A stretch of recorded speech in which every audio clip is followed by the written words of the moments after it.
Les amis, bonjour à tous. Aujourd'hui, on parle des blessures, notre pire ennemi en musculation, notre pire ennemi tout court d'ailleurs. Elles peuvent arriver sans prévenir ou au contraire se déclencher progressivement et vous obligent parfois à arrêter toute activité pour récupérer. Le souci, c'est que plus on prend de l'expérience et plus les chances d'avoir été blessé sont grandes. Heureusement pour nous, toutes les blessures ne riment pas avec fin de carrière. D'ailleurs, on peut même les classer par niveau de gravité, allant de la simple contracture à la rupture en passant par la déchirure. Bref, il y en a un peu pour tous les goûts. Aujourd'hui, j'aimerais qu'on voit ensemble toutes les blessures liées à l'activité physique et parfois même au manque d'activité physique. On va s'attarder sur la structure musculaire et squelettique pour que vous puissiez comprendre le fonctionnement du corps et pourquoi les blessures peuvent apparaître et bien sûr comment les prévenir. Le but de cette vidéo, c'est aussi de vous sensibiliser aux signaux que votre corps vous envoie, mais aussi de vous former à bien distinguer blessures, douleurs éphémères et petites gênes sans gravité. Restez bien jusqu'à la fin de la vidéo pour avoir toutes les recommandations en fonction du type de blessure. Comme ça, à l'avenir, vous aurez les bons gestes pour soulager la douleur et lancer le processus de récupération. Mais avant ça, les amis, j'ai un petit message pour vous.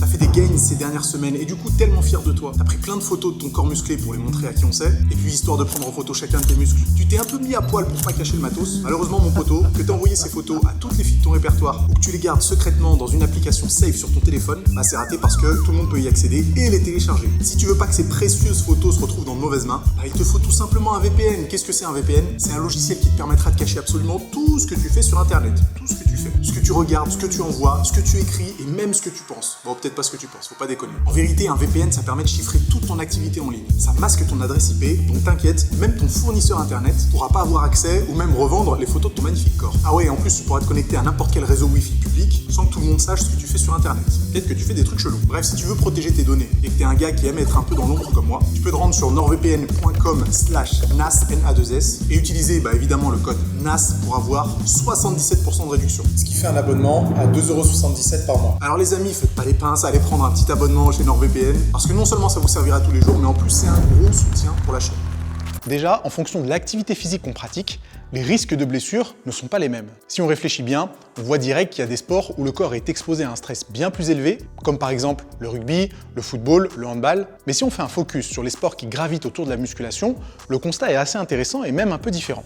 En 2017, des chercheurs ont étudié le ratio de blessures à travers le powerlifting, le bodybuilding et le strongman à travers une méta-analyse reprenant 20 études différentes. Le bodybuilding a obtenu le ratio de blessures le plus bas, avec une moyenne de 0,24 à 1 blessure par personne pour 1000 heures de pratique. Tandis que si on prend le strongman, là on voit que c'est déjà beaucoup plus violent avec une moyenne de 4,5 à 6,5 blessures par personne pour 1000 heures de pratique. Bon, jusque-là, rien de très surprenant. Quand on voit la difficulté des épreuves de strongman, on comprend vite pourquoi le ratio de blessures est plus élevé. Pour comprendre les blessures, il faut d'abord comprendre comment fonctionne un muscle. Le muscle se termine par un tendon qui est lui-même rattaché à votre squelette. La contraction musculaire, c'est en fait les fibres qui vont se raccourcir et permettre au tendon de tracter l'os sur lequel il s'attache. Et tout ça, bien sûr, va créer un mouvement. Jusque-là, tout va bien. Maintenant qu'on sait ça, les blessures qui vont nous intéresser aujourd'hui sont surtout les blessures musculaires et tendineuses. On ne va pas parler de fractures parce que c'est un autre sujet. En fonction du type de mouvement et même de la phase du mouvement, le corps est plus ou moins exposé à certaines blessures. Le premier niveau de douleur, ce serait les courbatures,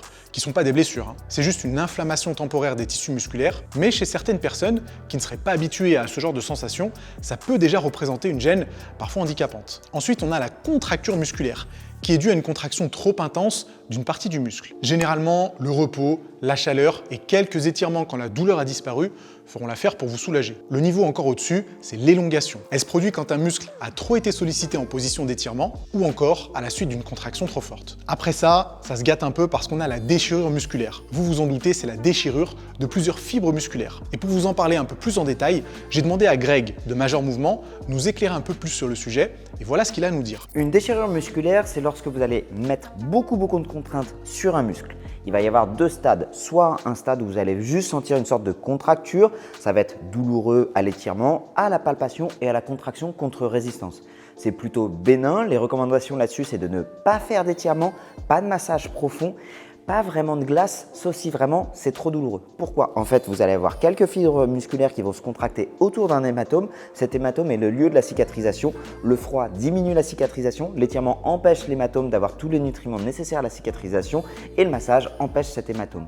Donc les recommandations là-dessus, c'est de plutôt continuer à bouger en dessous du seuil douloureux, un seuil inconfortable et plutôt favorable. N'hésitez pas à consulter. La vraie grosse déchirure, c'est à ce moment-là vraiment les ruptures tendineuses musculaires qui sont plus rares et là vraiment Vous le voyez, c'est ces vidéos très impressionnantes avec le tendon qui saute. Et là, la prise en charge est plutôt chirurgicale. Évidemment, dans le doute, consultez.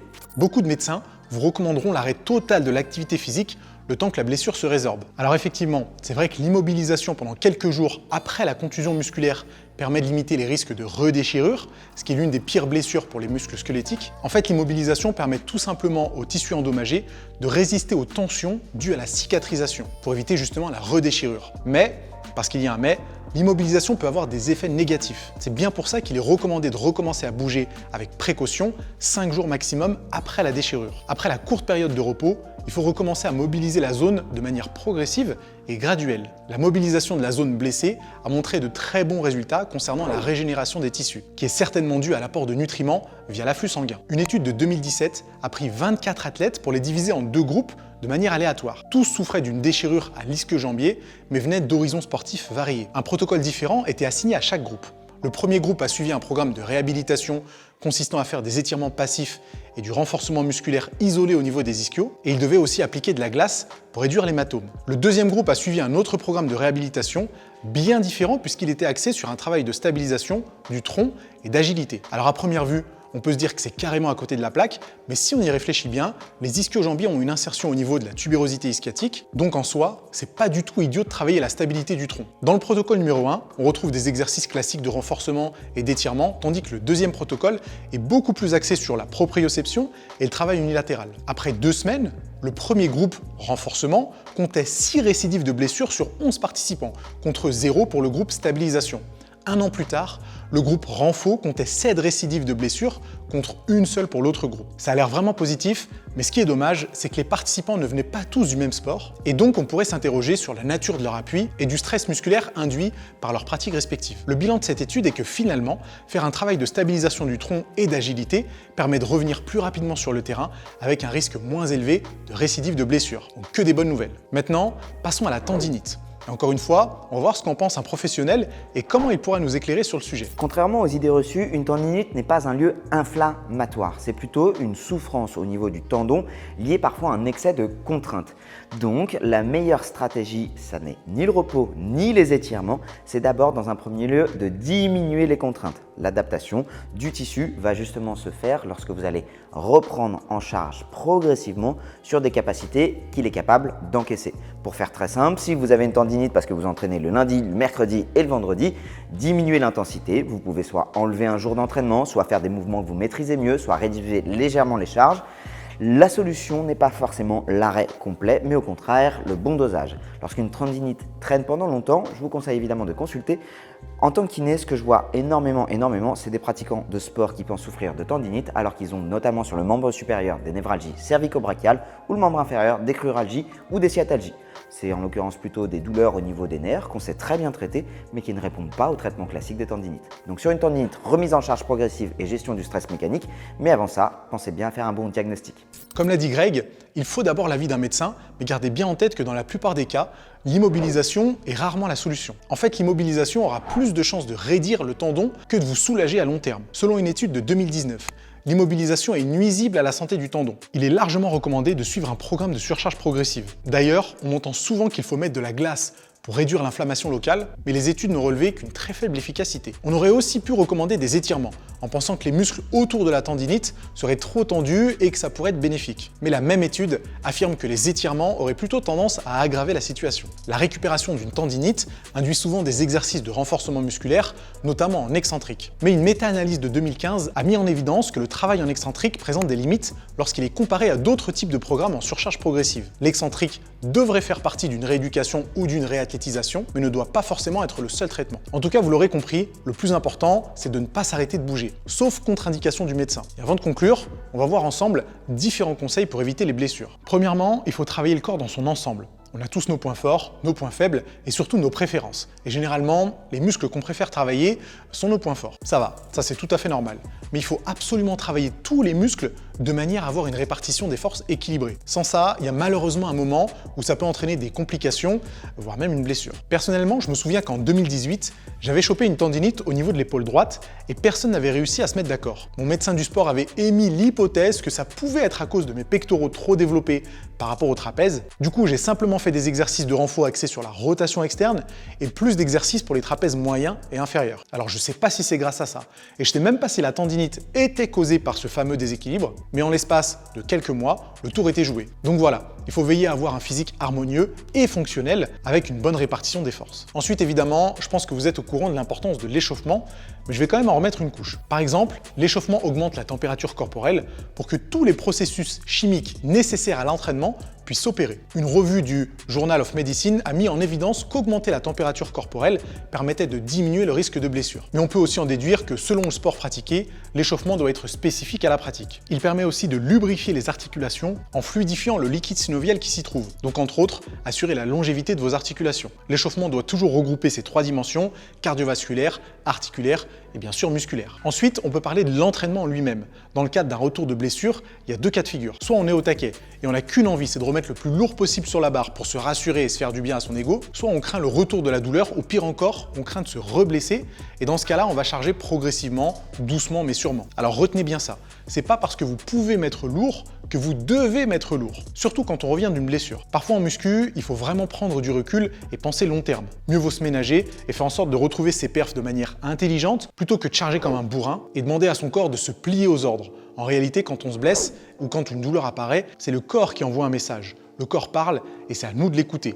On doit coopérer. Ensuite, on pourra aborder le lien entre blessure, technique d'entraînement et charge de travail. Des chercheurs ont étudié la corrélation entre la charge et les blessures au dos. Au final, ils en ont conclu que la charge additionnelle pouvait avoir des effets préventifs sur les blessures au dos, à condition d'avoir certains prérequis techniques. En plus, bien sûr, d'une force adéquate. Dans ces cas-là, on peut clairement remettre en cause la technique des mouvements effectués et pas nécessairement la charge utilisée. Donc ne pas mettre lourd par peur de se blesser n'est pas une bonne approche. C'est pas la charge qui vous blesse, mais c'est le manque de technique. Et si vous êtes blessé à l'heure actuelle, j'ai un petit conseil bonus pour vous. Quand on est blessé, on est impatient. Pendant cette période, je vous conseille de trouver un autre objectif pour continuer à avoir un sens d'accomplissement et une ligne directrice à suivre pour rester régulier à l'entraînement. Ça vous évitera clairement de perdre la motivation, ça facilitera la reprise des exercices qui sollicitent la partie blessée et tout simplement, ça vous évitera de rester inactif. Ça aura des effets positifs à la fois sur votre mental, mais également sur votre bien-être physique de manière générale. Finalement, les blessures, on y passe tous un jour ou l'autre avec des degrés de gravité différents. Il faut prendre ça comme une opportunité de mieux comprendre comment fonctionne son corps et quelles sont ses limites. Même si c'est handicapant et douloureux, il faut absolument garder un mindset positif. Ça vous aidera réellement à vous rétablir plus rapidement. C'est d'ailleurs ce qu'a montré une revue scientifique reprenant 25 études et comptant un total de 942 participants. Tous étaient des athlètes en réhabilitation et les études ont montré que percevoir les blessures comme une opportunité pour grandir et aborder cette épreuve avec un état d'esprit positif était corrélé à une bonne réhabilitation. C'est une conclusion qui montre à quel point le mental a une puissance exceptionnelle dans le processus de guérison. Et ben voilà les amis, on a tout vu sur les blessures. J'espère que vous avez suivi cette vidéo jusqu'au bout et j'espère qu'elle vous a plu. Si c'est le cas, évidemment, on met un gros pouce en l'air, on n'oublie pas de s'abonner à la chaîne et nous on se retrouve très vite pour d'autres conseils. À plus.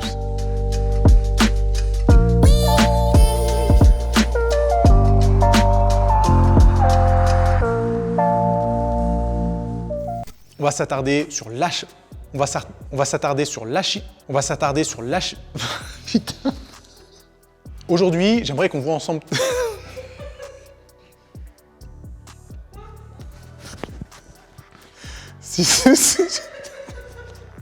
Sors! Allez, va prendre l'air, bordel. Amanda, putain! Mais se bouche le nez en plus! Genre, elle va faire moins de bruit, tu sais.